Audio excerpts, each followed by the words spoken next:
Are you on the air? Hey guys, it's Kevin Knight. How are you? Hey Kevin, sorry to give your phone number out on the air. All right, it's the wrestling school phone number. So anybody wants to join the wrestling school, you know where to find us. There you go, Kevin. It's great to have you on. I was just about to put these guys on hold and bring you over on the line, so it's great to have you on. How you doing? Good. It's been, what, 4 or 5 years? Yeah, I think we had you on. I remember it based on landmarks, and I think I had just seen a concert with Wasp, and I was talking to you about it then. So I guess it'd be almost 5 years. You know, it's funny, professional wrestling is just not what it used to be, so I'm actually on the Metal Epicenter website more than I'm on the Wrestling Epicenter website, so I guess that got to keep the hard rock and heavy metal fans informed as to what's going on, and that's actually more entertaining these days than watching professional wrestling, at least on television, with what WWE and TNA are putting over the air. Now, that actually brings us to part of why I thought of you. I was watching Raw this week, and they had a segment with The Miz, who I don't mind, and Bryan Danielson, or Daniel Bryan, whatever they're calling him, who I don't think anybody on the line would deny is a great worker. I mean, amazing in the ring. And it just seemed so uncomfortable to me, and it went on for so long that even though I like both guys, I started thinking about the wrestlers that are watching this, that are currently training, that are currently trying to get ready to make it to that show, to the big time. And thinking about the training that must go involved in that, because it has to be different than it was in the 70s and 80s and even into the 90s where you learned a lot of in-ring stuff. I think nowadays you almost have to be an actor more than a wrestler because they have you talking so much more than wrestling. Well, at IWF Wrestling School here in West Paterson, New Jersey, we actually advise the current students and graduates that train in our program to not watch Raw or SmackDown or current WWE programming or current TNA programming, because as WWE readily admits, they are not professional wrestling. They are entertainment. It is a reality show that happens to be about wrestling. Some weeks you wonder why they even bother to set up the ring, because it's all backstage skits or hokey-looking high school acting, and the times have changed. The days of professional wrestling as we knew it in the 70s, 80s, and, 90s, the Attitude Era, those days are over. It's just Hollywood writers, Hollywood scripts. They're trying to compete with Law and Order and 24 and Lost and American Idol. They are all entertainment, and when you get to that level, I mean, we're lucky enough to have had a couple guys make it to the WWE. We have one of our graduates, Darren Ryan, who was part of Nexus, and we now have Body the Arabian Bull training in Florida Championship Wrestling. And when these guys were signed by WWE, they were told, basically, when you go out to perform, you have to forget about everything you learned in professional wrestling, and everything is choreographed move by move. The speaking and promos and verbiage is planned word for word what they're going to say. It's entertainment. They're given scripts. And these guys aren't trained actors, like you said. They'd be better off going to acting school than wrestling school. And the programs come off looking hokey, and that's why the UFC is whipping the ass of WWE. Because they stole the formula. Guys like, whether the demographic is ages 18 to 34 or ages 35 to 54, we want to see two guys in the ring fighting. I have to like one guy, James. You have to hate one guy. We want to see them competing over championships. It has to be kept simple, which is why 1.2 to 1.5 million people order UFC pay-per-views every month, and why the WWE is only getting 125,000 to 140,000 people ordering their pay-per-views, the lowest numbers in their history. Let's not even mention TNA. There's more people right now listening to this blog talk radio show than order TNA pay-per-views. They're getting 6,000 to 8,000 people ordering their pay-per-views. They're doing something wrong. Nobody's watching. You know why? It looks phony. You have John Cena on live TV throwing punches that miss by 6 to 8 inches. Yet, if you flip over to The Ultimate Fighter, you see Chuck Liddell bashing somebody's teeth down their throat. Now, what male between the ages of 18 to 54, what do we want to watch? Do we want to see teeth flying out of somebody's jaw, or do we want to see Justin Gabriel or Daniel Bryan throwing fake kicks where they have to slap their thigh to make noise? That'd be like if you watch a movie, you see the actors carrying around the script. It kills the believability. It's not real. Professional wrestling is hokey. That's why nobody watches. Yet, they claim that UFC is not their competition, and they kick their ass every month. Wow. That was a hell of a testimonial there. I was talking about it with a friend of mine, and we talked about how big boxing was back in the late 90s, and how, boxing did big numbers back then, but the WWE or WWF back then was comparable to it, and that's not the case right now, comparing MMA and professional wrestling. The WWE went mainstream, was a national worldwide powerhouse in the mid to late 80s with Hulkamania. They pushed boxing to the back burner. Then the WWE started to lose steam. And in the early to mid 90s, boxing made a little bit of a comeback. You had Mike Tyson, you had Evander Holyfield, you had Buster Douglas, you had George Foreman make his comeback in 1994. He won the heavyweight boxing championship at the age of 45 years old. 45, yeah. But then when you had the NWO, Stone Cold, and The Rock, and the Attitude Era, professional wrestling obliterated boxing. Boxing has been wiped off the face of the earth. You had professional wrestling Attitude Era. Well, when that started to die down, and they couldn't find any more different ways to put somebody through a table. I mean, it was all professional wrestling turned into stuntman work. Any idiot off the street could go in and set another guy on fire. There's no art to that. And then when UFC came along, it blew professional wrestling off the face of the earth. I mean, boxing is totally dead. Wrestling just has maybe a little bit of a pulse left. And UFC, mixed martial arts, Strikeforce, whatever the case is, that's here to stay. And I don't know if wrestling is going to recover because, wrestling, like you said, with these stupid skits that they do, it looks like horrible acting. I mean, I had it on literally for 5 minutes Monday night, and I saw Mr. No Charisma Ted DiBiase Jr. trying to copy the legendary gimmick that his father did. Are you kidding? Nobody can portray that gimmick, whether it's Ted DiBiase's son or not. He has no charisma. He's horrible. Trying to do some stupid skit with some dumb blonde Maurice who's just as awful, and they're doing this backstage skit for 5 minutes, and it's painful. I wanted to pick up a sharp object and jam it in my eye because you can't watch it, and nobody watches. 10, 12 years ago, on a Monday night, any given Monday night, you had 13 to 15 million people watching professional wrestling between Monday Night Raw and WCW Nitro. Fast forward, you now have 4 to 4.5 million people watching wrestling. Where'd the other 10 million people go? They lost 10 million people of the professional wrestling audience in only 10 or 11 years. Where'd they go? Why don't they watch? They're watching UFC. They're not watching WWE because it's awful acting, and I'm not afraid to admit it. Wow.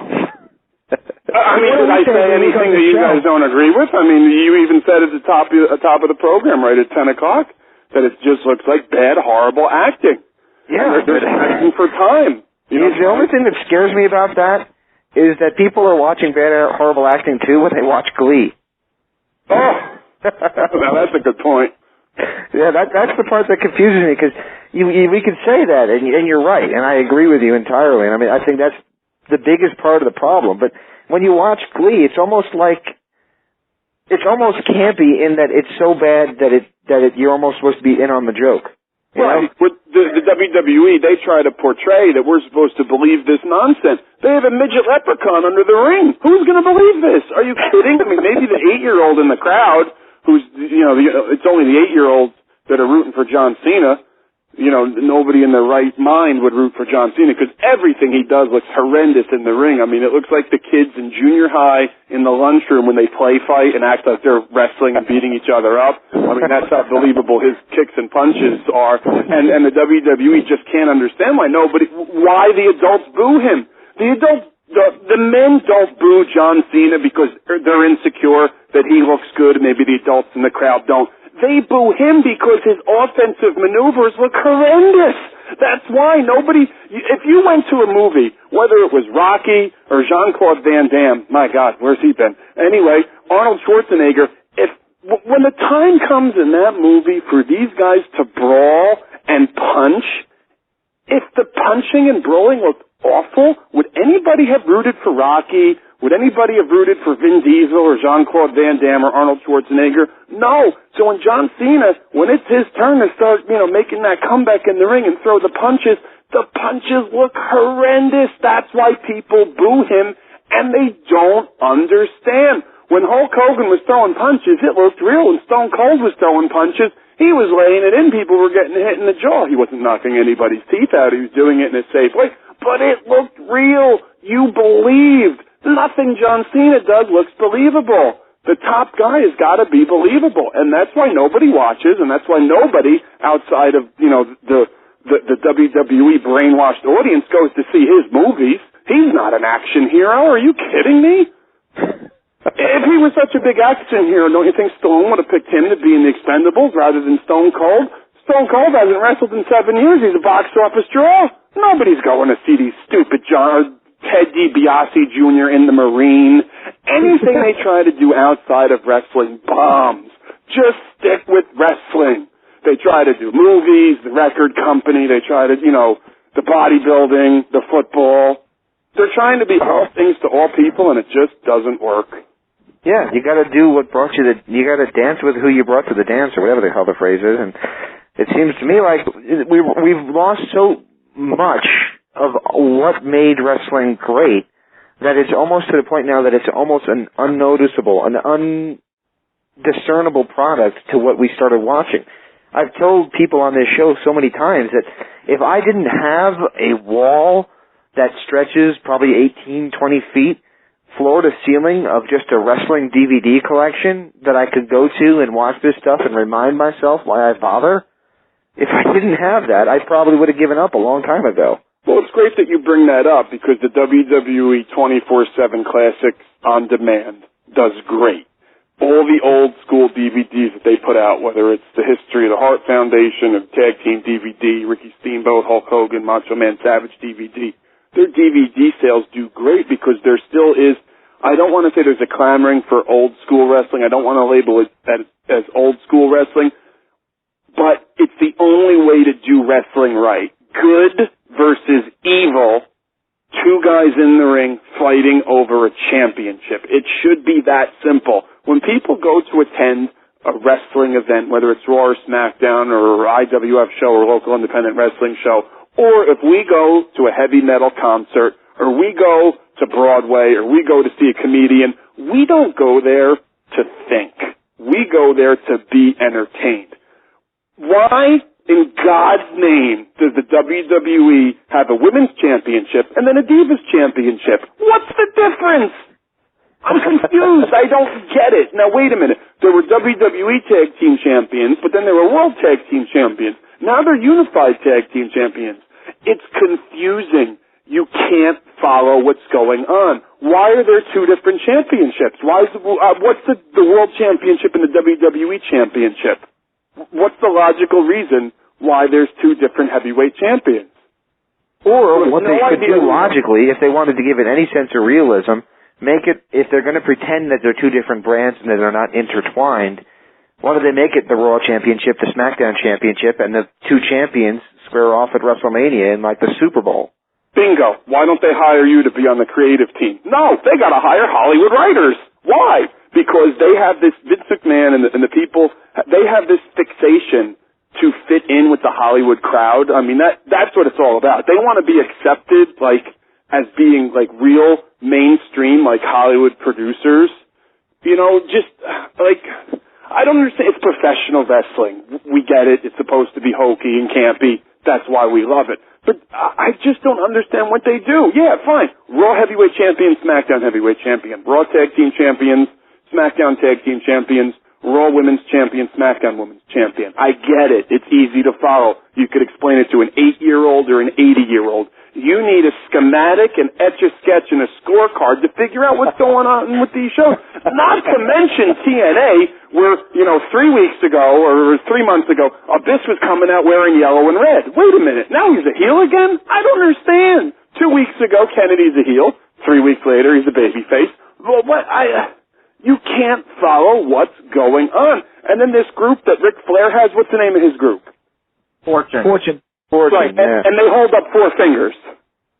But how many people are in the group? Isn't there like 6, 7 people? 6 or 7, yes. It depends if he's not Flair.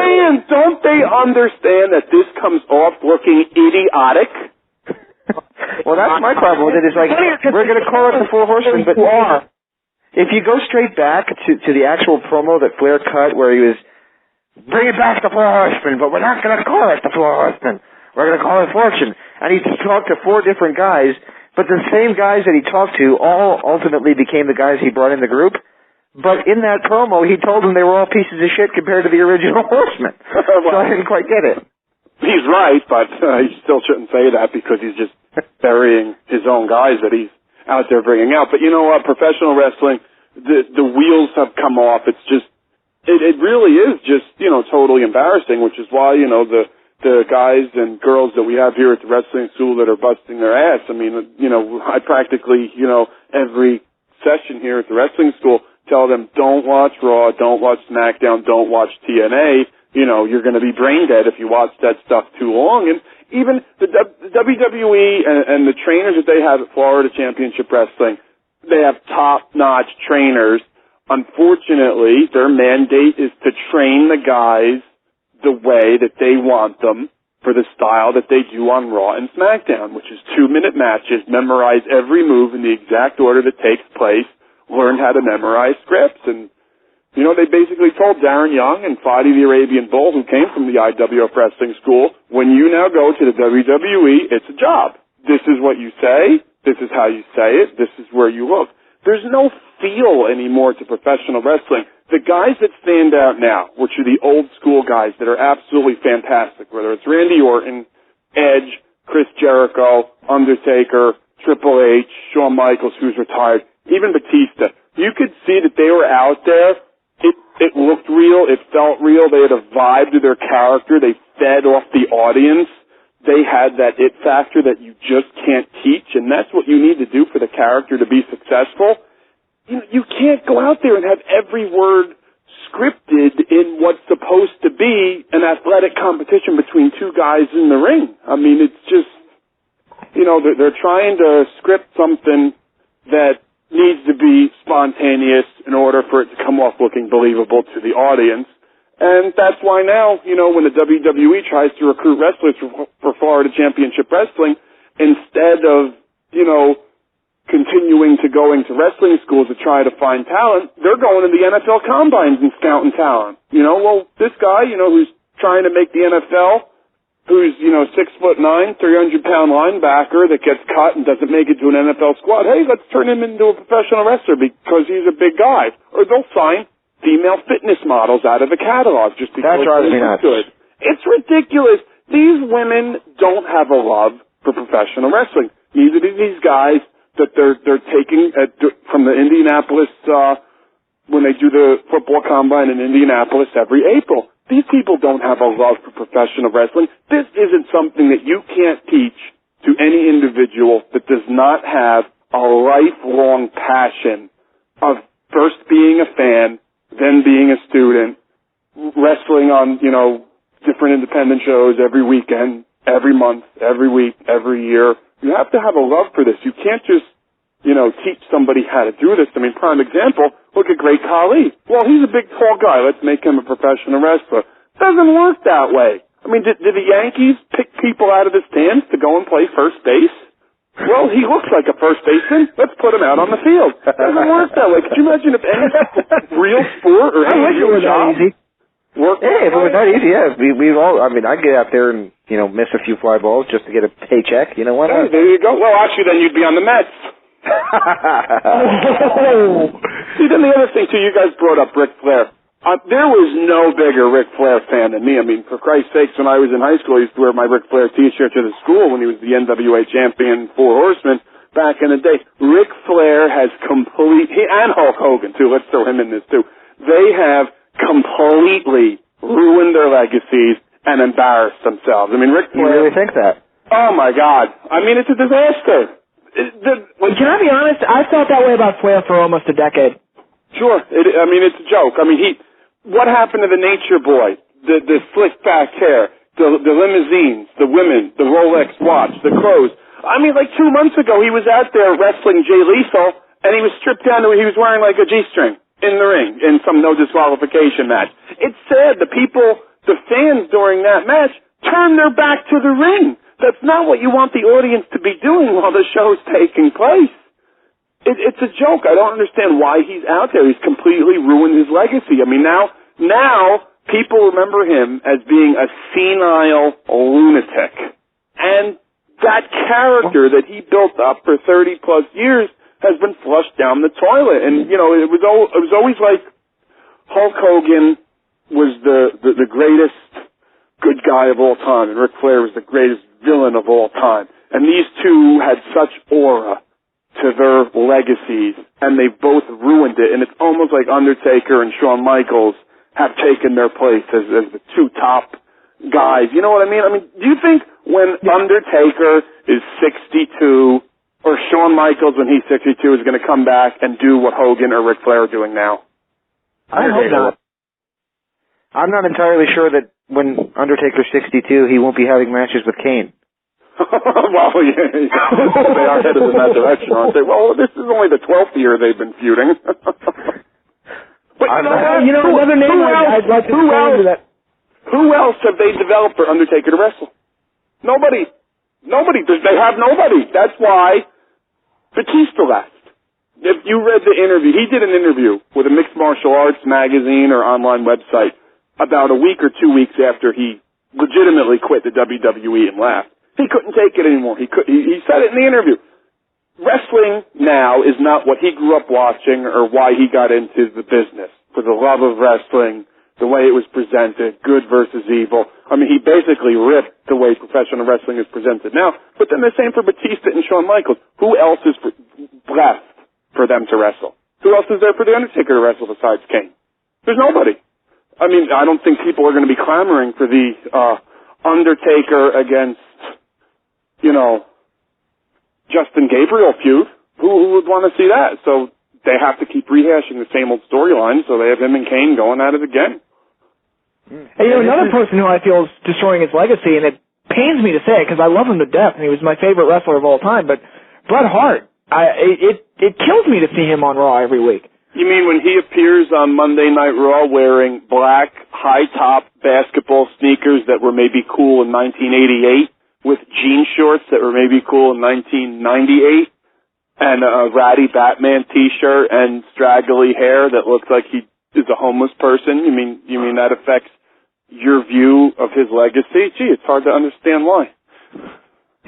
He looks homeless. When he comes to the ring, it's sad. It's absolutely sad. You know what I said? I said this the day after. I'm like, boy, that match that Raven had with Vince McMahon was amazing. He looks like Raven. He looks like Raven from the mid-'90s when he was doing that over the Outlook. Like, think about this. Like, when and I'm a Mets fan, but the way the Yankees do everything is first class. Like, when the Yankees have old-timers day, when the legends come back, they're either in full uniform or they wear a suit and tie. So when Bret Hart, when they do, and we all know he can't wrestle. I mean, they advertise him in all these matches, and, his career ended. He had a stroke. He had, a million health problems and medical problems, but they try, oh my God, Bret Hart's going to wrestle. And, he's out there, it looks like he just came out of a Run DMC movie wearing these clothes from the 80s that are no longer hip, and he looks totally uncool. it's like either be out there in a suit and tie or a nice dress outfit, or when they tease that he's going to wrestle, have him in the outfit he used to wear.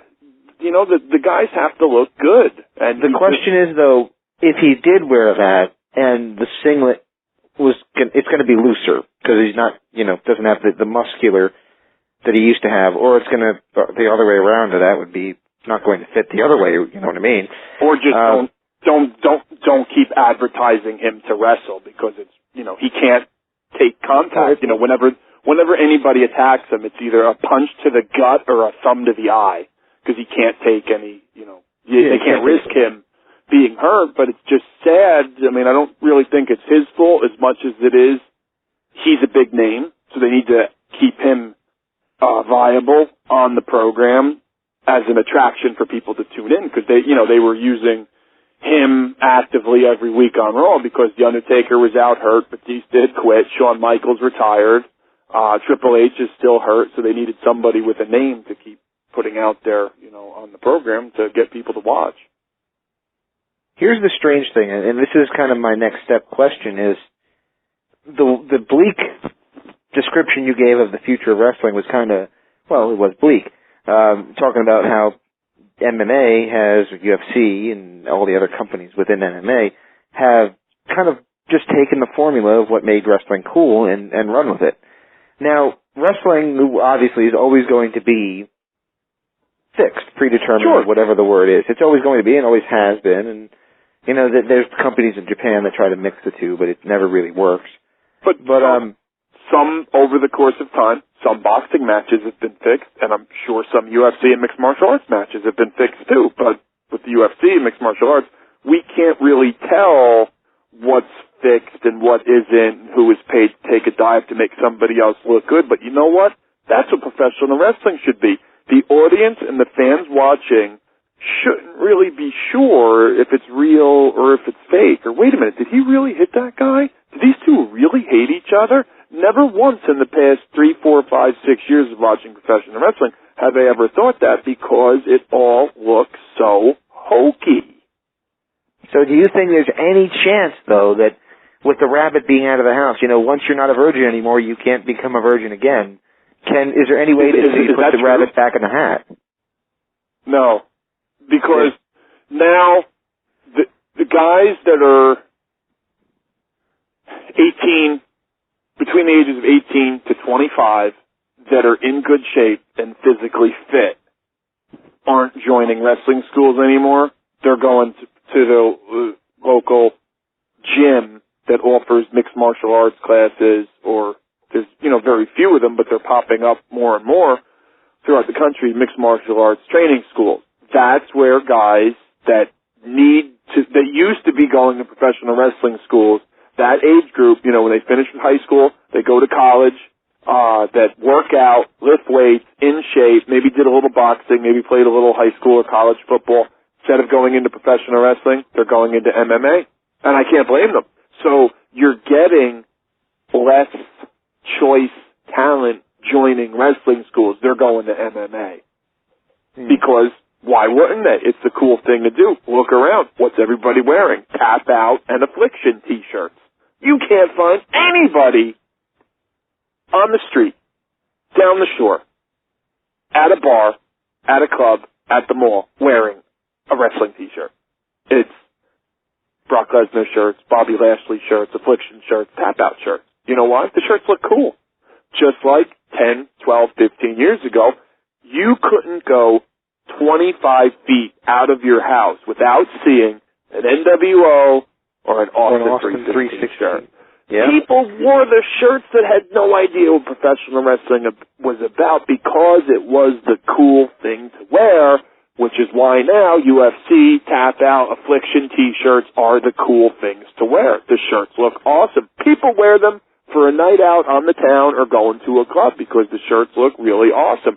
You don't see people, unless they're 700 pounds, fat, sweaty, that work at the gas station wearing a wrestling shirt these days out in public. You really don't. So that's where younger guys that are in really good shape, they're going. They're going to pursue a possible career or even just as a hobby to mixed martial arts. They're not going to professional wrestling schools. And you know what? The WWE doesn't realize this. They can't understand, how come they can't produce new talent. And it's because athletic guys with talent are pursuing mixed martial arts. Oh, boy. Most of the people they've produced recently are all second and third generation wrestlers because, they probably had no choice but to pursue professional wrestling because of who their father or grandfather was. But you say stuff like that, yeah, we just saw Tyler Black, who's the ROH World Champion, got signed. We've seen, recently TNA added the Generation Me or the Young Bucks. So, not all the there is still a very good core of independent talent out there right now. It's not, everybody is not just taking mixed martial arts. Because, I still watch a lot of ROH and stuff, and I see good young talents coming up. But it's just that there isn't a big enough, when you see the guys from the independents, or the guys that had a big name in the independents, when they appear to the mainstream audience that WWE has, the mainstream WWE audience has no idea who these people are. I remember a couple months ago, whenever it was, when they fired or whatever happened with Daniel Bryan. And it was labeled as breaking news. You know what breaking news is in professional wrestling? If they fire The Undertaker, or if they fired John Cena, or if they fired Triple H, that's breaking news. Firing Daniel Bryan, firing me, firing somebody from Florida Championship Wrestling is not breaking news. That'd be like if in the sports world, USA Today sports section, New York Times sports section, sports talk radio in New York City, breaking news. The Yankees fired a rookie from their practice squad. That's not breaking news. Breaking news is if they fired Derek Jeter or traded Mariano Rivera. Maybe 5% of the people in the audience at mainstream WWE wrestling events follow wrestling on the internet and have any idea what's going on. That's the problem. We talked about it last week with Sean Waltman. He was on for Luna Tribute, but I think we were all getting a little bit heavy with the tribute to Luna, so we all kind of tried to cheer things up and talk a little bit about the state of our business, kind of like what we're doing here. And one of the things we were talking about was at the beginning of the year, they had Hogan, Flair, not Flair yet, but they had Hogan in the ring with Kevin Nash, Scott Hall, Sean Waltman, Eric Bischoff, and a whole bunch of others. And Sean Daivari was on the show with us and went just the day after this happened, and he says, as a kid, who grew up watching these guys, I'm sitting there thinking, this is amazing. This is awesome. We got the original NWO guys in the ring together. And then he said he started thinking, okay, but I'm 24, and that happened 13, 14 years ago. Right. So I was 10 or 11. So the kids that are watching this now that are 10 to 15 don't have a clue what the hell is going on right now. Correct. They don't know about the history or the past of professional wrestling, and, which is why the WWE is going with younger talent, but the younger talent has to build up a reputation and the credibility with the audience before the audience will begin to connect with them. And that's something that takes many, many, many years. It can't be something where Sheamus is there for 4 months and, let's get him over with the fans by giving him the heavyweight title. It doesn't work that way. You need to establish a rapport. Look at Edge. Edge went there in 1998. We got to know him. We got to see him grow. He went from tag team champion to intercontinental champion and then finally to the heavyweight championship. We followed his journey. Great. Sheamus is there, 4 months, heavyweight champion. Great. What's next? Nothing. He already reached the top. Exactly. That's why tag team wrestling did. Because what are they going to do? They bring in a tag team, they win the tag belts, and that's it. It doesn't work that way. The championship belt can't be used to establish new talent or talent that they're trying to get over. I mean, it's the same with Ted DiBiase Jr., who is a fantastic wrestler. Everything he does in the ring looks great. He is one of the most believable looking professional wrestlers. I mean, he's right up there as far as in-ring skills with Randy Orton, Edge, so on and so forth. He just happens to not have charisma, so you can't give him a gimmick that requires charisma just to try and get him over. Gee, well, if we give him this gimmick, it'll work because it worked for his father. Ted DiBiase Jr. is the most unentertaining person that they're trying to push. The same with Cody Rhodes. It's just not there. You know, and the other thing, too, it's not their fault. It's how they're presented on TV. For a year straight, the audience was led to believe that Ted DiBiase Jr. and Cody Rhodes carried Randy Orton's bags. They weren't treated as being on the same level as Randy Orton. For God's sake, they never even had Cody Rhodes or Ted DiBiase Jr. in a singles match. They were always in handicap matches against John Cena or handicap matches against Triple H. Yep. And they were perceived as job guys. Yeah. So you can't then take two guys who did nothing but lose and who did nothing but get slapped around by Randy Orton and who Randy Orton beat both of them at WrestleMania and then expect the fans to accept them from that point forward when they did nothing for a year but lose and get embarrassed and weren't really given a chance to speak. So it's not really their fault. It's really the fault of the writers and the creative team because, what was Cody Rhodes? Here's the other thing, too. It's all about the gimmick. It is. It's all about the gimmick. The gimmick of young Cody Rhodes, who is going to care? Nobody. And now, what is he, dashing?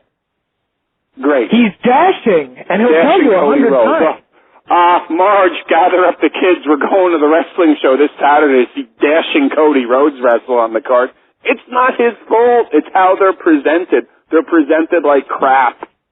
If I walked in the middle of Garden State Plaza Mall, to put it in Jersey terms, and on a Friday night where it's insanely busy, and I went out, ooh, yeah. Everybody would know what you're talking about. Everybody would know what I'm doing. They probably think I'm insane, but they would know what I was doing. But if I came... They would know. They might not know the name Randy Savage, but somebody would say, oh, that's the Macho Man voice. Was he a boxer, a wrestler, an entertainer? They would know who you meant. Exactly. And a lot of guys today, they don't have that same thing. I mean, Austin, again, just transcended it. The Rock. The Rock is the only guy since Hogan that I've ever felt, oh my God, this guy's amazing. But a lot of guys just don't have that same kind of thing.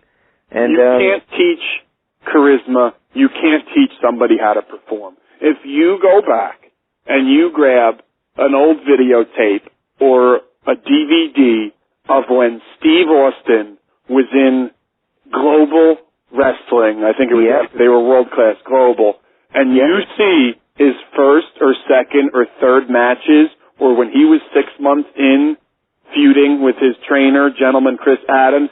Yeah, I think that even though it took place in Sportatorium, I think that was not the correct. I think that was USWA. They called it USWA, whatever it was called then.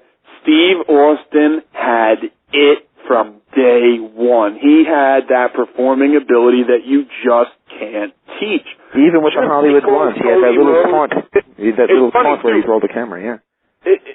Just by pushing a talent as the son or grandson of somebody doesn't work. They tried to push The Rock as Rocky Maivia, first, third generation wrestler in WWF history, son of Rocky Johnson, grandson of High Chief Peter Maivia, and nobody cared. They tried to push Cody Rhodes as the son of Dusty Rhodes. No one cares. They tried to push Ted DiBiase Jr. as the son of the $1 Million Man. Nobody cares. They never really pushed it down your throat at the beginning that Randy Orton was the son of Cowboy Bob Orton, because Randy Orton has those qualities that you just can't teach. And it's funny. Dusty Rhodes, the American Dream, is more famous than Cowboy Bob Orton. And I would even say that the $1 Million Man, Ted DiBiase, is more famous than Cowboy Bob Orton. So Randy Orton comes from a father who's the least famous of those three, yet he is a megastar and awesome in the ring. I mean, everything he does looks real. So it's not who your father is or who your grandfather is. It's the character and persona that you portray, and Randy Orton is one of the greatest of all time, and when all said and done, maybe the greatest of all time, because he plays that character so well. It's about the character. It's not, well, the fans will respond to this guy because he's somebody's son or grandson. It does not work that way. When The Rock became The Rock, it had nothing to do with his heritage or legacy. That was him, The Rock. That was his vibe. That was his gimmick. That was his character. You could feel it. Oh, yeah. You could not feel it at all when they pushed him as the third-generation superstar. Nobody cared. No. I mean, they hated him. The Rocky Sucks was not in a term of endearment. He was supposed to be a babyface when they started chanting Rocky Sucks at him. But that's the thing. Stone Cold was an accident. The Rock was an accident. Hulk Hogan was an accident because the WWF fired Hulk Hogan in 1991 or 92 when he worked for them because he was going to go and do Rocky III. They fired him. Oh, no. Professional wrestlers aren't actors. If you go and do that movie, it'll expose the business. So granted, it was Vince McMahon Sr., Vince's father, that fired Hulk Hogan. So then he went and did Rocky III. He became hot. He went to the AWA. They turned him babyface because of the movie was a hit, and he came off as looking like a star. Then Vince Jr. and the WWF brought him back. So Hulk Hogan was an accident. The Rock character was an accident. Stone Cold character was an accident. He came up with it on his own because the ringmaster wasn't working.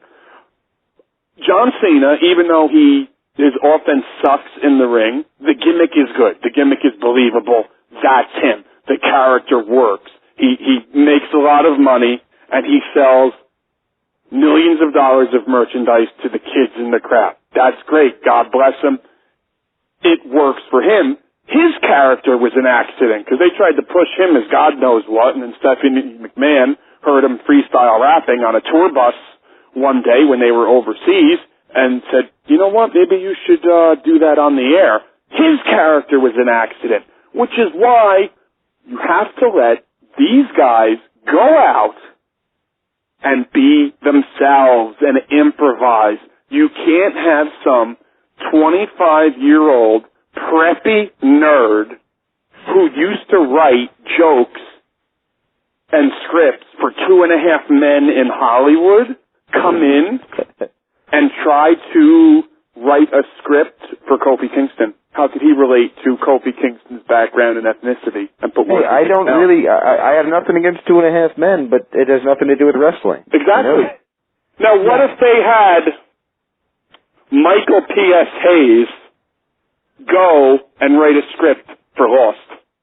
Well, they don't have professional wrestlers write scripts for sitcoms or dramas or movies, so why do they have writers for movies and sitcoms and comedies and dramas go and write professional wrestling? I don't understand. That'd be like having me this Sunday, okay, I'm going to coach the Jets.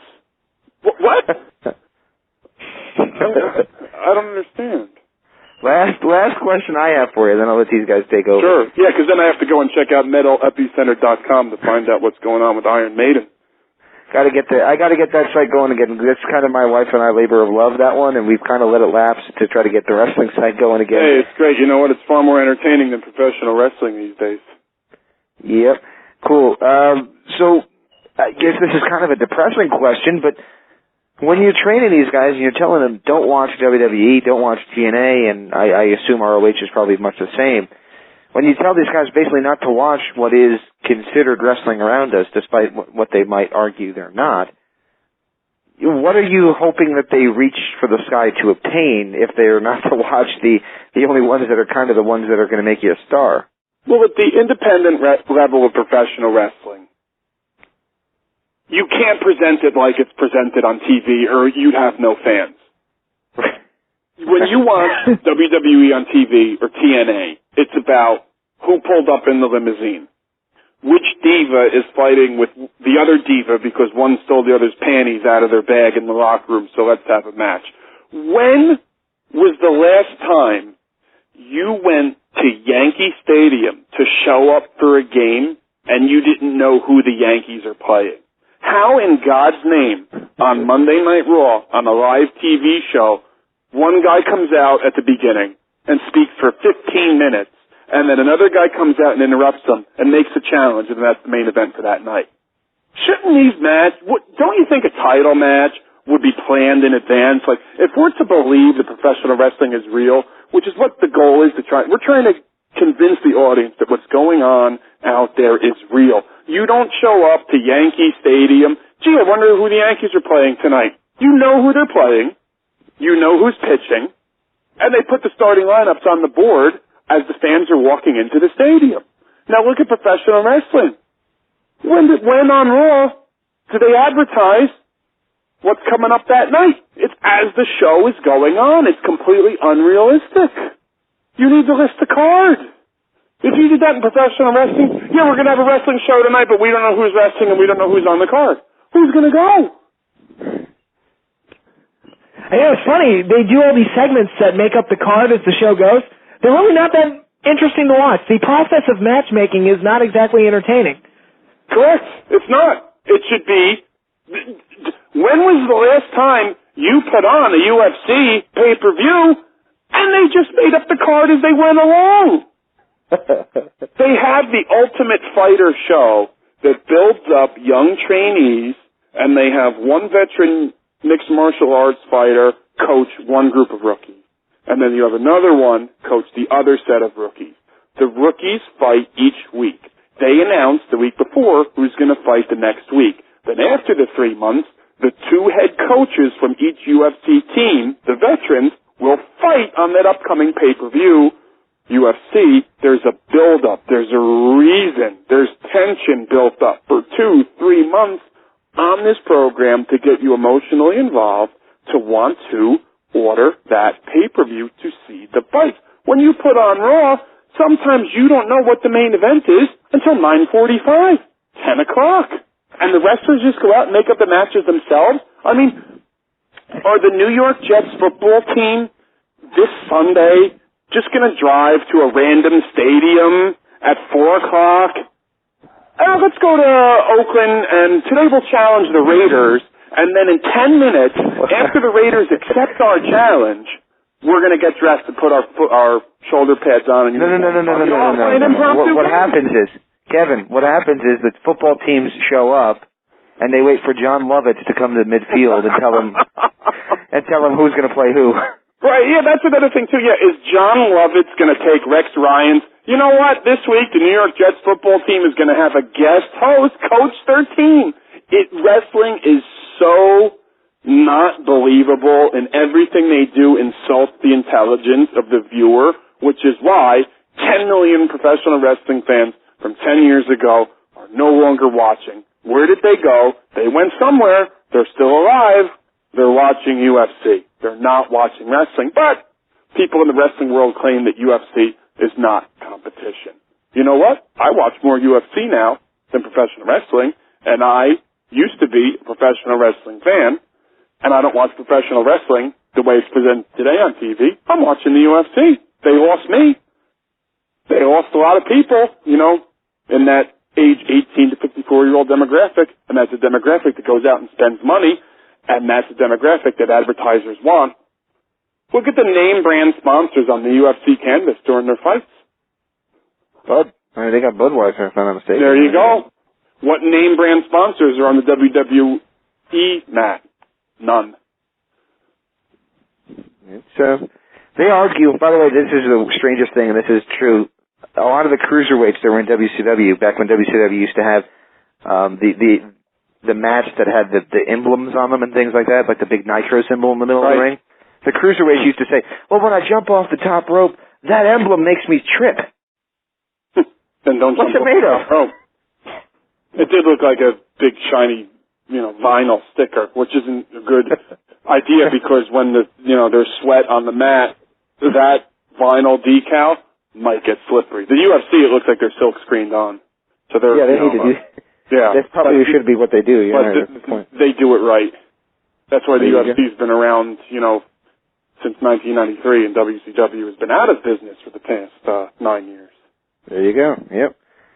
Alrighty, Kevin. Well, campiwf.com. You're on Facebook as well. Where else can people find more information on the IWF?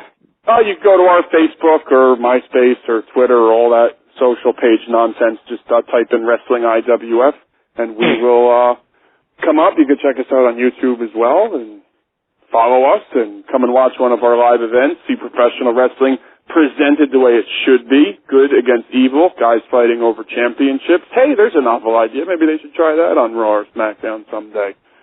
But you know what? Let's just hope that professional wrestling, before it's too late, gets back to presenting it in a style where it comes off as somewhat believable to the audience, so we could all, once again, one day, become fans. One more time. And keep up the good work. I love the site. And James, tell your wife I said hello. Will do, Kevin. Thanks for that, man. I really appreciate it. Center website. We'll get it going again for you so you can keep up on everything. By the way, I do have to ask you, because I've seen some of the videos on YouTube and things, and I unfortunately not going to be able to go to the KISS concert when they come to the Phoenix here. How did Paul sound? Did he sound like he was midway through a cream pie, the entire time, or was he okay? Well, for Paul Stanley being 58 years old, having 2 hip replacements, knee surgery on both knees, and shoulder surgery to repair a torn... He's the bionic man.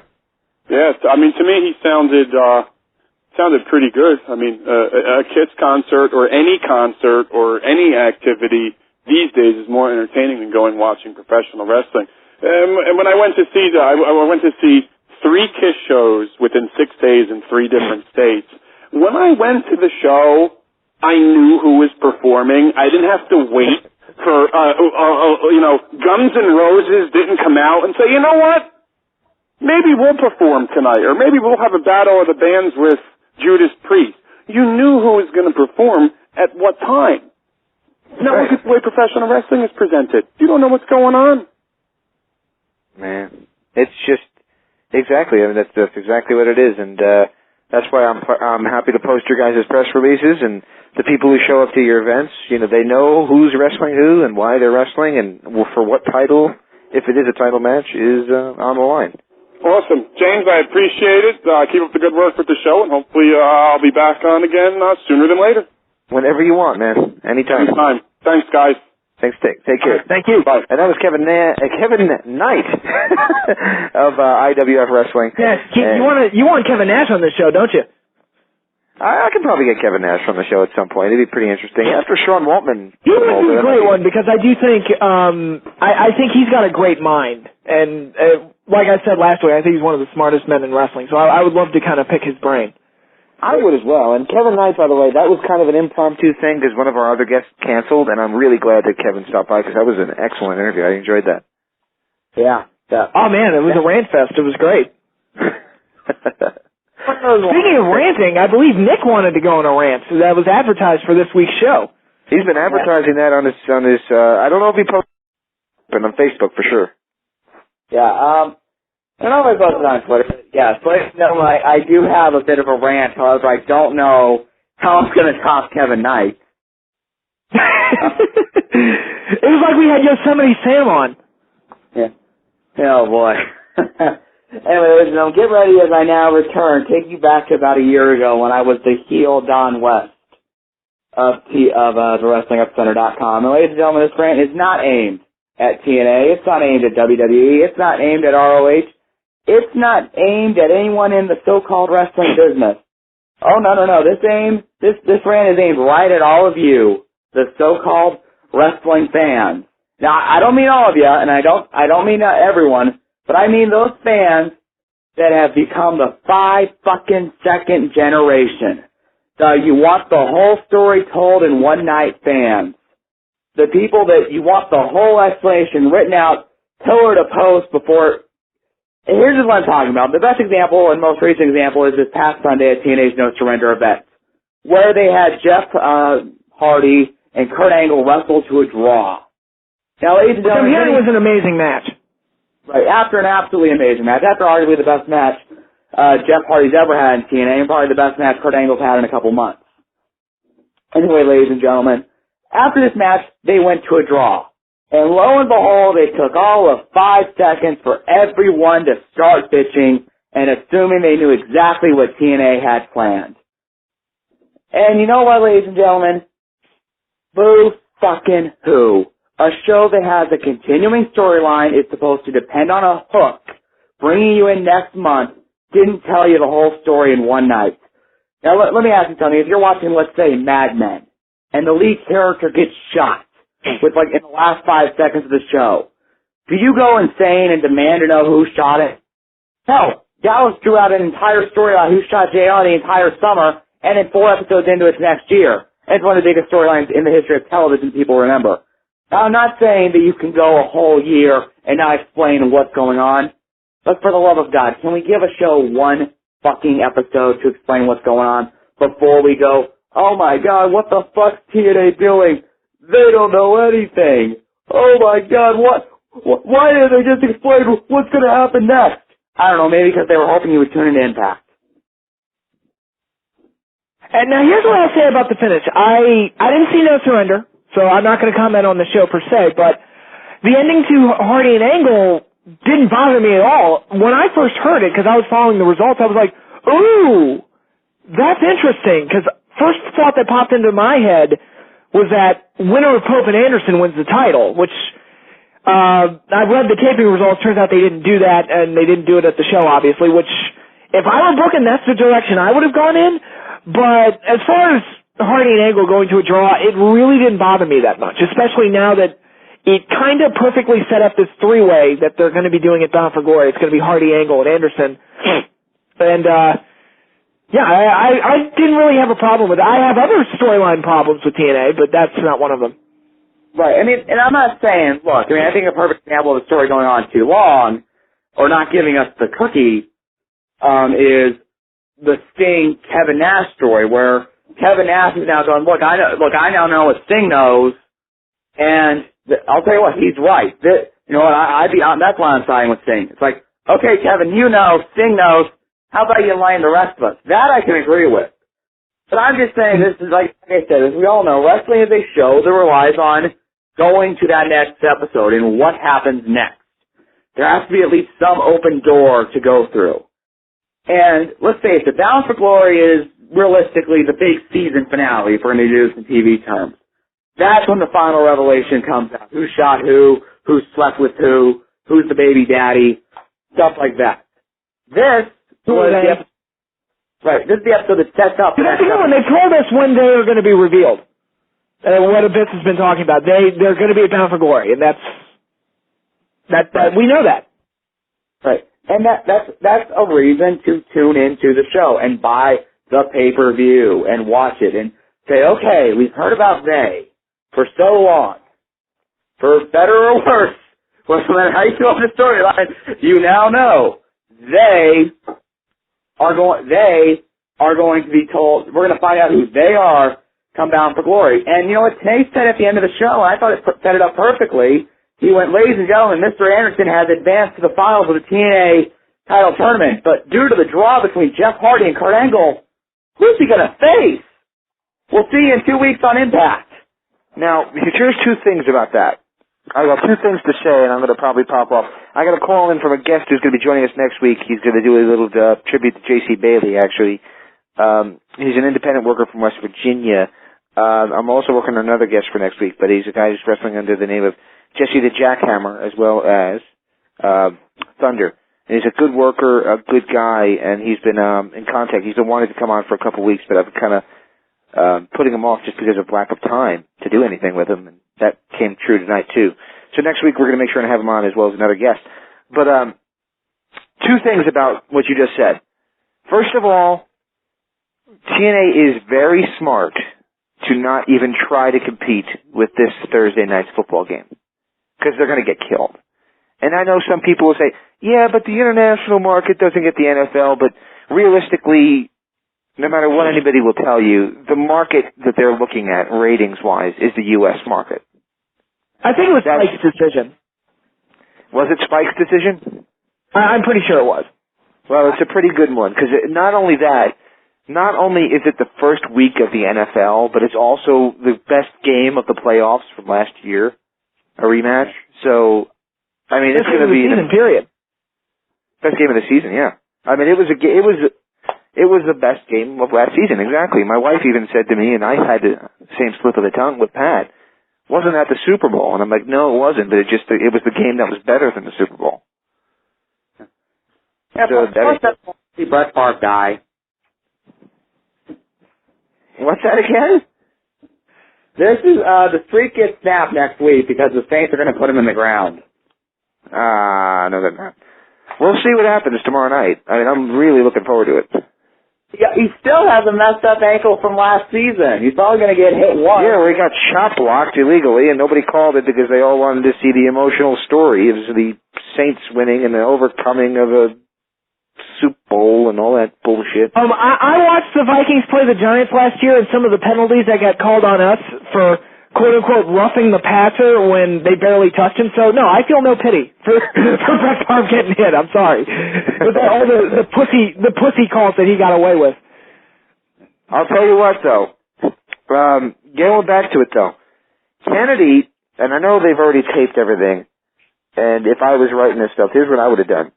Kennedy should have celebrated his win with the Pope as winning the world title because, as Pat said, when Hogan and Andre wrestled at WrestleMania 4 and it was a no-contest finish, neither guy advanced. So if neither guy advances, Kennedy should be the world champion.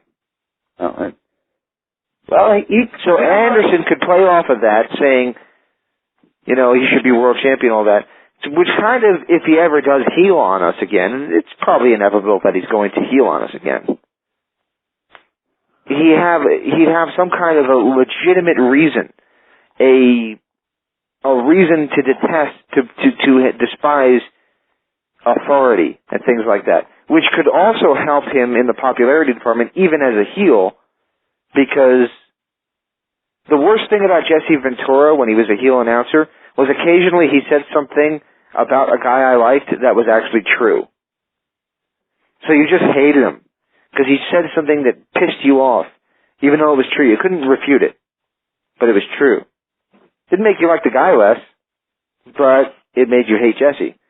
So if Anderson would come out and say, I'm the world champion, I won the tournament, the other two guys were eliminated, this match shouldn't even have to happen.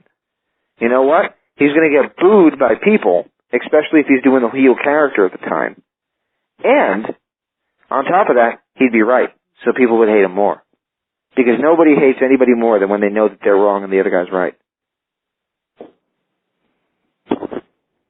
I agree. And it was, when I first heard that Hardy and Angle went to the draw, that was the first thing that popped in my head. It's like, holy shit, there's going to be a new world champion. And they didn't go that route, obviously. I'm not going to bitch about it, but I'm just saying, if I were booking, that's the route I would have gone. Absolutely. And the other thing I wanted to say before I jump off, guys. RVD apparently made his return last night to TNA. And unless he was in a full body cast, I want to know why we're even having a title tournament. Because what he missed, like an Impact taping and a pay-per-view. He didn't really miss all that much. Well, but technically you have to look at it as how TNA presents the show. And TNA doesn't come on and say at the top of the show, yes, ladies and gentlemen, this is the taping from July 2nd. No, they present it like it's week to week. So technically in the fictionalized world of how TNA presents the product, which sucks and has to change, but that's neither here nor there. He's been gone over 30 days. So he technically did miss the title defense. So he was stripped of the title for that same reason. I think when between the time that his quote-unquote attack happened and the time that he had returned to TNA, and which, by the way, he doesn't wrestle on this show, he will have been gone well over 30 days, the way that which is the old school way of doing it. If a champion can't defend the belt within 30 days, he's stripped of the title. Yeah, I mean, I guess my you're right. question is, if he was going to be back in time for Bound for Glory anyway, why did they do the storyline at all? Why didn't they just move ahead and do the Angle and RVD match that it seemed like they were going to do? Because there's always the ability, to pre-tape a couple promos with them. Mm-hmm. And nobody sits there. That's like a 10-minute time limit. Nobody's sitting there unless they're Dave Meltzer with an egg timer counting down 10 minutes. Nobody's going to know, wait a minute, he hasn't defended the belt since August 14th, and it's September 14th, so he should lose the belt now. He's a phony. Sorry, I couldn't help. Well, you know what? The excuse that he could always say is house shows. There you go, yeah. Because they always have that trump card to make it up. That's when Goldberg used to wrestle, and he was like, one week he'd be like 38-0, and then the next time you'd see him on Thunder 2 nights later, he'd be 63-0. Apparently they ran a lot of house shows. What's that? I think that was Sid, who was the one. Sid did it too, but Sid was almost done it in a comical way, where it was almost making fun of it. Yeah. But anyway, guys, I'm going to run. Yep. Okay, Jamie boy. Bye, guys. By the way, most of the job, so it's time to get a scholarship. All right, now it's James Walsh, owner of the Wrestling Epicenter, and Nick, you and I have got the last 20 minutes or so to talk about whatever. So, what do you want to talk about? Let's just review the pay-per-view. Okay, now, again, I didn't see it, but I can comment on the booking, so let's go right into it. All right, well, opening up the pay-per-view was the TNA World Tag Team Championship match between the defending champions, the Motor City Machine Guns and Generation Me. Kind of a little side story to all this was it was originally going to be London Brawling, but something happened, apparently, to Magnus that held him out. And that's a shame, too, because I thought I would, when I saw that team on Impact, I thought, man, I think I'm going to really like this team. But Generation Me is a nice substitute. Right. I know they're probably, we have to be realistic and kind of look at TNA's audience. And unfortunately, it seems like a lot of times TNA's audience is ROH fans that like to trash TNA, but secretly watch every show. So I'm willing to bet they were probably more excited for a Generation Me Motor City Machine Guns match than they were than they would have been London Brawling, versus the Machine Guns. Right. Yeah. So, this was, kind of a match you would expect from these two teams. High flying spots, double team maneuvers. Probably the big story of the match, or the quote unquote story of the match, is that early on in the match, Alex Shelley took a bump on the apron, kind of like that, or whatever the hell you call it, that weird little gray zone where they stand on out there, and quote unquote injured his neck. Which after the Machine Guns won, Generation Me proceeded to turn heel and double DDT him into the floor, thus injuring him further. Yeah, and I think they're going to have a rematch at Bound for Glory. Did I hear that right? Yeah, they're actually working it where they were kind of talking about during the match where it may have just been Taz trying to patch over things, but Taz Mike, I've been talking to Generation Me and they've been asking for a while when they're going to get their shot, and you can see they're more aggressive than they've ever been before.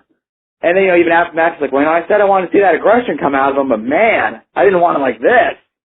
Yeah, it appears that it will be a rematch at Bound for Glory, which with those two teams, I think I could watch them a million times and see a different match each time. Because you got Shelley so creative, Saban's really creative.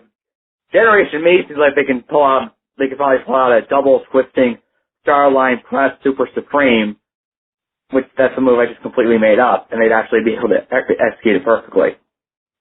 Yeah, this is it's like having, I think you made the call, Generation Me is like a tag team of John Morrison's, but yeah, I think out of all the teams in TNA, I think the only duo I'd like to see wrestle more than them is the Guns versus Beer Money again. Other than that, by all means, Guns and Generation Me, I'm all for it.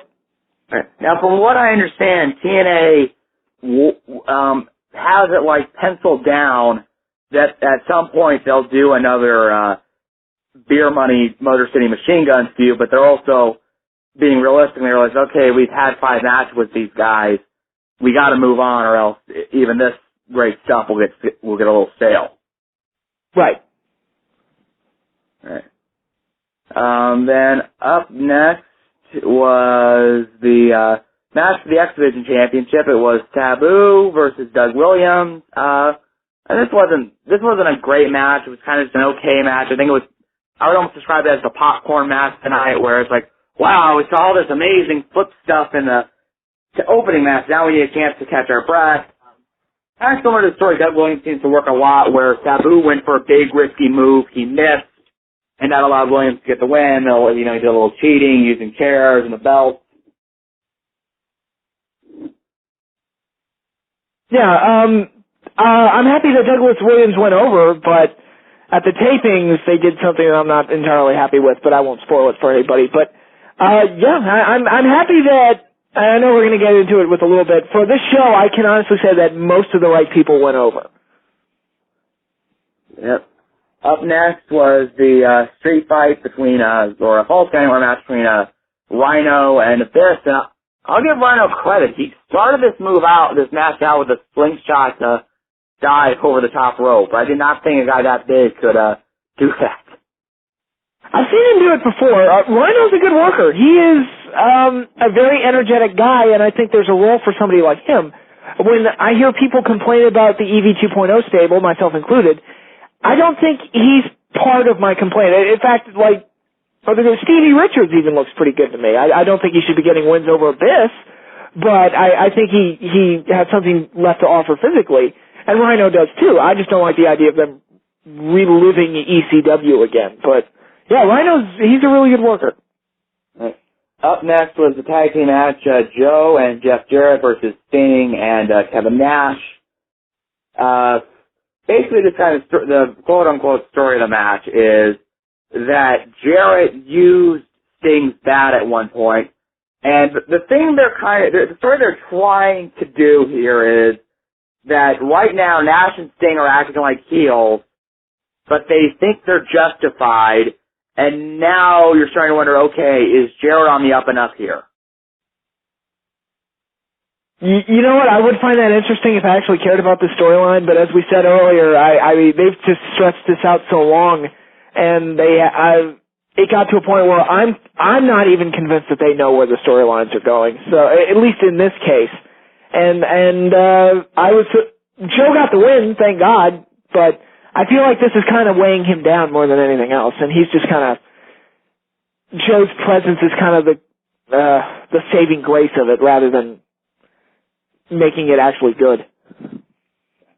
Alright, up next was the I Quit match. As many of you people know, Tommy Dreamer won this match within 3 minutes when he forced AJ to tap out with repeated chair shots, at which point AJ declared his retirement. And Tommy Dreamer was named the number 1 contender to the TNA World title. Oh, wait, that didn't happen. AJ won this match in a pretty damn good match, meaning that TNA went 3-0 over EV2. So, yeah, there are a whole lot of TNA guys getting buried in this show.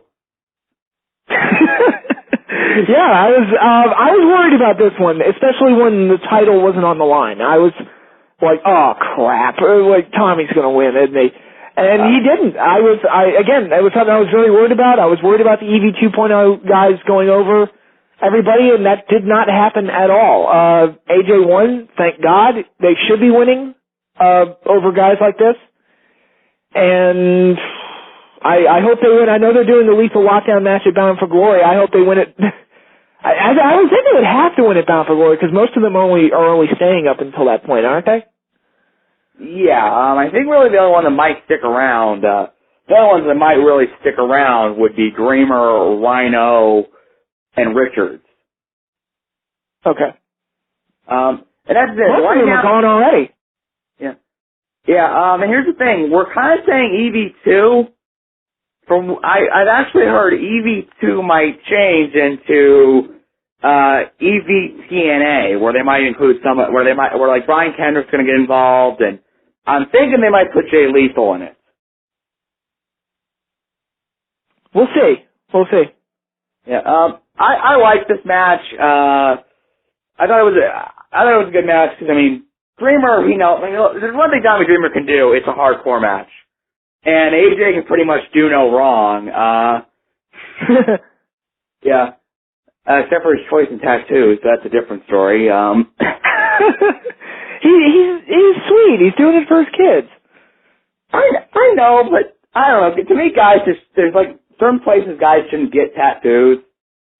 And I kind of think like your side is one of those places. Like unless you're like someone like I don't know, someone like Punk, where you have so many tattoos anyway. It's like that was the only place you had left. Mhm. But yeah, anyway, I do want to say this. You know, I talk about it sometimes. I think TNA gets people jumping on it right away. There were a lot of people that like were complaining that AJ used a fork, saying, "How drunk do you have to be to use a fork in a pro wrestling match?" I'm like, apparently these people have never seen Abdul the Butcher or Homicide independent match. Yeah, Homicide used it at Bound for Glory 06. Right. I think he used it in TNA a couple times. So what was the problem with the fork? Oh, it's just people looking to bitch at TNA like, oh my god, their creative team, but it's so drunk that they're using kitchen utensils to fight each other. Yeah, I'll tell you what, how about I stab you with a fork, motherfucker? We'll see how you react. Wait, what? Wow, really? That's what they're gonna pick on? Okay. Yeah, well, that's almost as good as the T-shirt bitching from a couple years ago. Oh, you mean the T-shirts where they said like Team Jarrett or Team, what was it? Team Team Cage and Team Tomko, I think. Okay, yeah. Boy. Yeah, well, that's it. I'm also like this. These people are bitching about it. I'm like, they never saw an Abdul the Butcher match or never heard of Abdul the Butcher? I mean, I guess not. Yeah.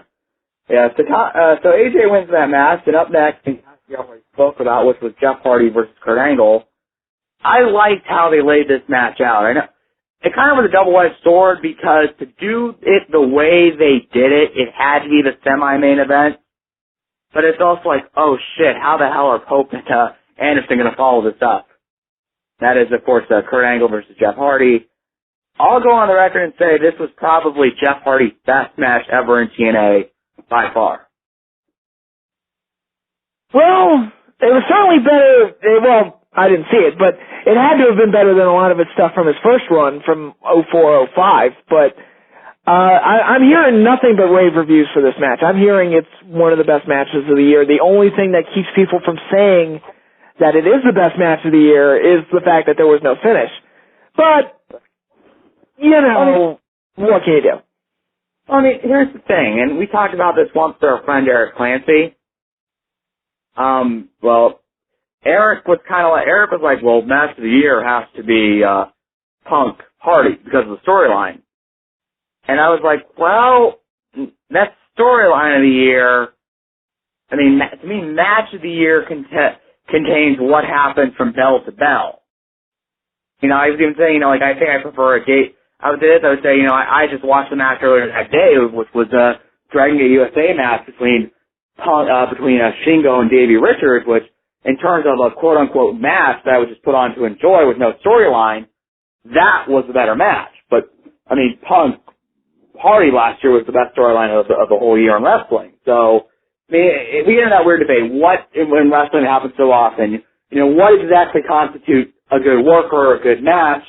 Is it the quote-unquote story and the entertainment aspect, or is it the guy that physically can do it, you know? Which, I mean, we'll have that debate. We had that debate for 100 years. We'll have that debate for 100 more years. Yeah, it's all subjective anyway. Yeah. So, very good match between Jeff Hardy and Kurt Angle, which, you know, it sets up, you know, Patch exploded already, where it's going to be a three-way between Hardy, Angle, and Anderson at the main event. Well, now that adds a lot of different interesting scenarios where Anderson can come out and say, hey, I'm the one that actually won my match. And, you know, you can kind of be Mr. Asshole, and he can be like, you know, Jeff, look, you and I, we've been friends the last couple months. Kurt Angle, you know, he's Mr. TNA Golden Boy. Let's face it, I mean, they like us. They love him. You know, we got to get rid of him. And, you know, Angle would come out and say, you know, I wanted it to be this way, and it never dawned on me that somebody like Jeff Hardy could go that long with me. I couldn't beat him. I mean, I had him in the ankle lock for how long? And Jeff Hardy didn't tap. Nobody lasts that long in my ankle lock. And now, you know, there's a lot of different scenarios they can do with this match. Mm-hmm. Yeah. They are, and we kind of said it earlier on. I think that Anderson should come out on Impact and say, I should be World Heavyweight Champion right now. The belt should be mine, because I'm the only one that won. And I think they should definitely play that up. Well, we don't know exactly what he said at the Impact tapings. My idea would be more to that, but not necessarily over the top, where maybe in promos, he talks about it, it's like, he kind of says, I did win that match, so I'm kind of counting myself as the uncrowned TNA World Champion, or something to that effect, where he kind of hints at it, and then at the pay-per-view, that's when he goes full-blown heel, and it's like, I should have won the world title at No Surrender, but no, Mr. Golden Boy, Kurt Angle, Mr. Jeff Hardy, every teenage girl's dream, they get another chance because they didn't win. You know what people that don't win are? Losers.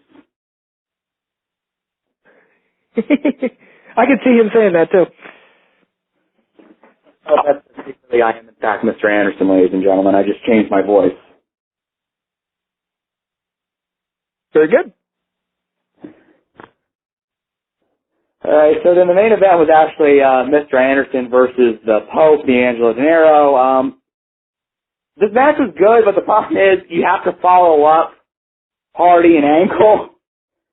And then, you have more you're speculating what's going to happen to Hardy Angle, and that just that hurts matches like this, where it's like, okay, go off the air with to have like your last match of the night be a no contest would really piss off the fans.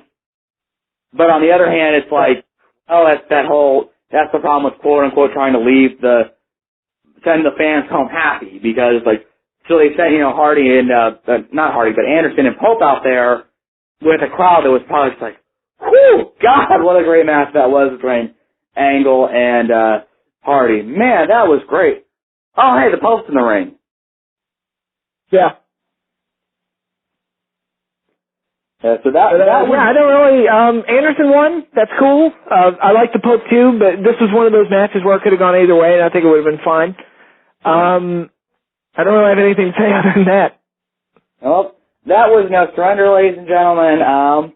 You know what? It's like I said earlier, this was not the big finale. This was not the big payoff episode. This was the show they do to kind of set everything on its course to Bound for Glory, where, Abyss, once again hypes that they are coming, and now Generation Me are healed, and the Motor City Machine Guns are down a man because Shelley's hurt. We have, EV2 has lost, it went 0 for 3, are they going to be able to come back, how are Angle, Hardy, and Anderson going to react to, what happened, now in the title tournament, that's the whole point. The stage has kind of been set, and that's what the B pay-per-view is really supposed to be. Right. So yeah, hopefully Bound for Glory turns out really well. It usually tends to be one of the better pay-per-views of the year. Right. It usually is. Some years are obviously better than others. I'll be honest, last year I thought it was the best pay-per-view all year. And I don't think TNA is in a position where they can repeat that just because of things that have gone on in the organization and decisions that were made and certain people that are in the organization. Yeah.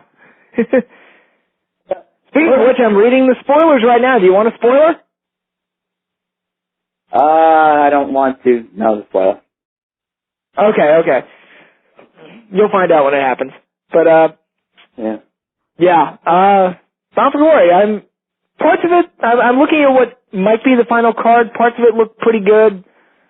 Other parts not so good, but again, they normally bring their A game for Bound for Glory, so even in cases where it doesn't seem likely to do so, I remember in 05, they lost their main event and they still managed to pull off a pretty good show, so we'll see what happens. That may have just been pure luck and the hard work of Rhino. Because people don't, that match was supposed to be Nash versus Jarrett, and I guess Nash found out he was going to lose because he got chest pain, which a loss seems to trigger mysterious medical issues for Kevin Nash. It It does. I remember when he was supposed to put Saban over, he just magically disappeared.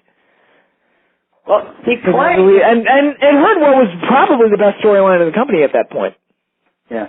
Well, when Nash claimed with, like, the Saban thing was that he moved, like, a chest of his kid's, some chest of, like, his kid, like a toy chest or whatever, and he realized it was going to be so heavy, so then he strained his neck doing it.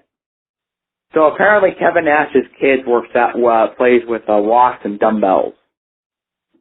Well, my whole thing is if you're at a point in your life where lifting a toy chest will mess you up physically, maybe you shouldn't be wrestling. I don't know. No. That doesn't happen to a lot of young guys. Happened to me at work. Oh, well, never mind then. But, we're actually off the air now. This is going into the archives.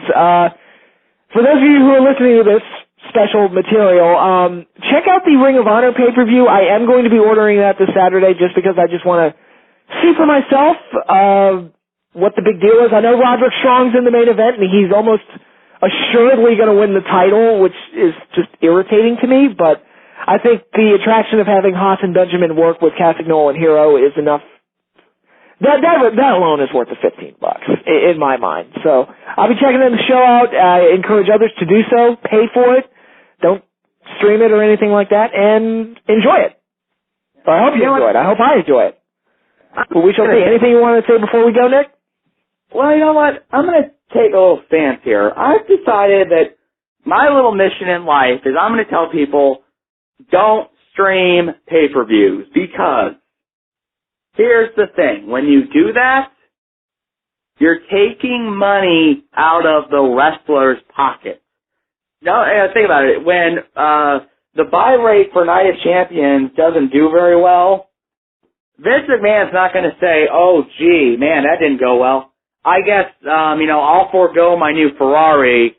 Let's give this money to Kofi Kingston and CM Punk. To me, it's like, that's who you're really hurting, and you're also hurting the cameraman, the announcers, the producers, the guys that actually need to have money. So I'm just going to say it. Let's not stream pay-per-views. Let's call 4 or 5 friends up and go watch it, and do a pay-per-view party. Let's go to Hooters, because they got to pay a big fee to screen a WWE pay-per-view in a restaurant. Let's do it that way instead of, stealing from the companies. I fully agree. And actually, I don't understand. If you're not willing to pay money for it, then it's probably not worth watching anyway, so why are you wasting your time? Right. And also, here's the thing, with streams, I'll be honest, ladies and gentlemen, I have streamed pay-per-views in the past. It sucks. Because you usually get some garbage picture. It stops. You'll be in the middle of a match. So let's just use it as an example. AJ Styles is going to the top rope and he's gonna. Wow! What an incredible finish! AJ Styles is still the TNA World Champion.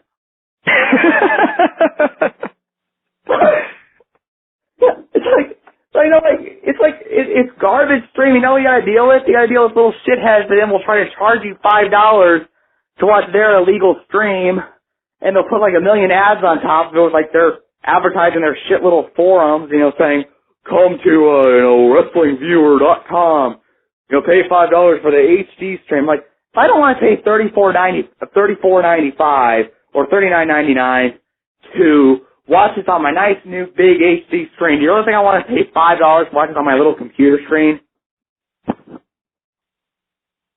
Absolutely. So, that's all I've got for this week.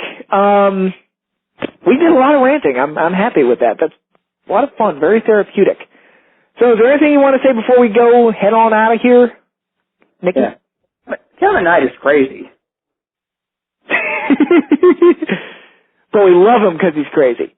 Yeah. That's not meant to be disrespectful, but crazy in a good way, like we all are here on the Epicenter. Oh, absolutely. So, that's our show for this week. Thank you to Kevin Knight for coming on. Thank you to James Walsh for setting up that interview. A lot of fun. And thank you to everybody out there for listening to us. I am Patrick Kelly for Nick Knoll, and I am signing out. Good night, everybody. Good night. Get a whole lot more for a whole lot less at Burger King. Introducing our new 5 for $4 deal. Just $4 gets you a flame-grilled bacon cheeseburger, 4 tender and crispy chicken nuggets, small golden french fries, a small drink, and a cookie. That's just $4 for more flamey, more meaty, more cheesy, more crispy, more goldeny, more desserty, and more fizzy Burger King goodness. The new 5 for $4 deal. What are you waiting for? Go get it. Only at Burger King. Limited time only. Price and participation may vary.